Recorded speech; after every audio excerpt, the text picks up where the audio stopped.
लक्ष्मीनाथसमारम्भां नाथयामुनिमध्यमाम् अस्मदाचार्यपर्यन्तां वन्दे गुरुपरम्पराम्। भजमन्नारायण नारायण नारायण श्रीमन्नारायण नारायण नारायण। आज जो है श्रीमद् भागवत जी का द्वादश स्कंद का तीसरा अध्याय हम लोग श्रवण करेंगे।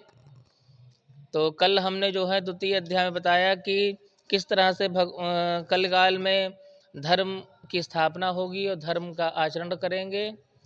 और अब आज जो है राज युग धर्म और कलयुग के दोषों से बचने का उपाय, क्या क्या दोष हैं और उससे कैसे बचा जा सकता है, इसके बारे में हम लोग जो हैं इस कथा का श्रवण करेंगे। तो आइए कथा में प्रवेश करते हैं।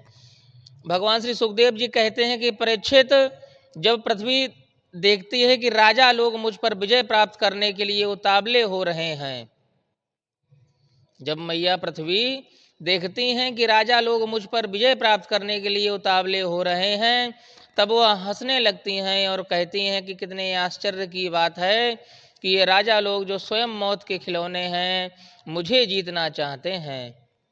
राजाओं से यह बात छिपी नहीं है कि वे एक न एक दिन मर जाएंगे, फिर भी वे व्यर्थ में ही मुझे जीतने की कामना करते हैं। सचमुच इस कामना से अंधे होने के कारण वे पानी के बुलबुले के समान क्षण भंगुर शरीर पर विश्वास कर बैठते हैं और धोखा खा जाते हैं।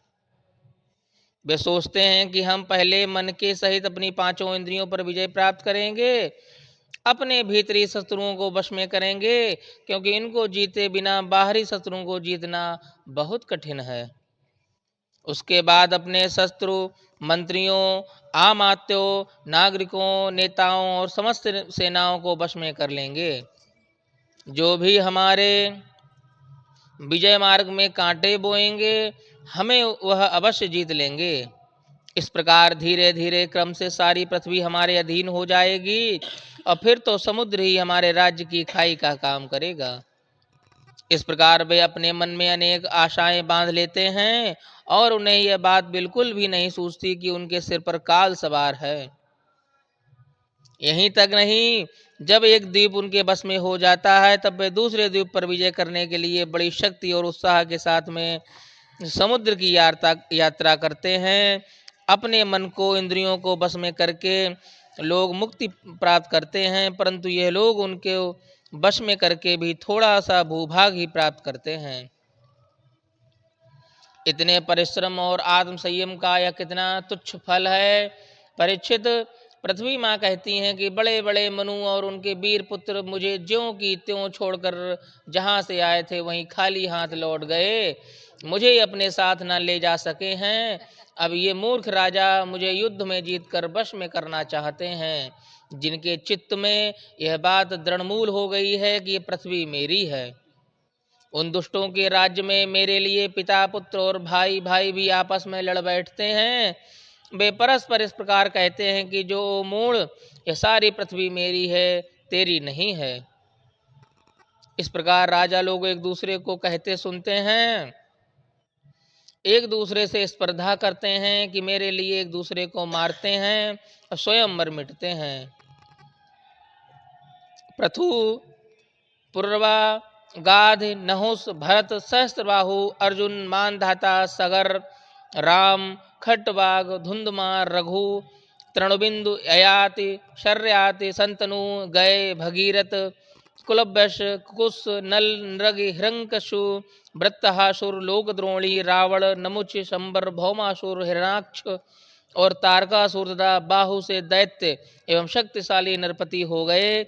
वे सब के सब लोग कुछ समझते थे, सूर थे, सभी ने दिग्विजय में दूसरों को हरा दिया, किंतु दूसरे लोग इन्हें ना जीत सके, परंतु सबके सब मृत्यु के ग्रास में चले गए।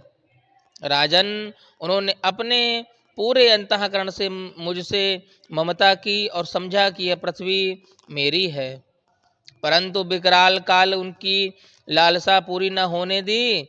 अब उनको बल, पौरुष और शरीर आदि का कुछ भी पता नहीं है, केवल उनकी कहानी मात्र शेष है। परंतु इसमें एक बहुत बड़ा गुण है, वह गुण यही है कि कलयुग में केवल भगवान श्री कृष्ण का, वासुदेव का संकीर्तन करने मात्र से ही सारी की सारी शक्तियाँ दूर हो जाती हैं और परमात्मा की प्राप्ति होती है। सतयुग में भगवान का ध्यान करने से, त्रेता में बड़े बड़े यज्ञों के द्वारा उनकी आराधना करने से, द्वापर में विधि पूर्वक उनकी पूजा करने से जो फल प्राप्त होता था, वही कलयुग में केवल भगवान नाम संकीर्तन एवं भगवान नाम जप करने से ही प्राप्त हो जाता है। इसीलिए कहते हैं कि कलयुग केवल नाम आधारा और सुमिर सुमिर नर उतरहि पारा। तो कलयुग में नाम की प्रधानता है और सभी को नाम जब अवश्य करना चाहिए। इसी के साथ में ये द्वादश स्कंद के तृतीय अध्याय की कथा जो है वो यहीं समाप्त होती है। कल चौथे अध्याय की कथा में हम लोग 4 प्रकार के प्रलय का हम लोग श्रवण करेंगे कि प्रलय किस प्रकार से आती है, प्रलय क्या होती है, कितने प्रकार के प्रलय होते हैं। वो 4 प्रकार के हैं, कौन कौन से हैं वो हम कल कथा में श्रवण करेंगे। आज की कथा यहीं विश्राम होती है। लक्ष्मी नारायण भगवान की जय।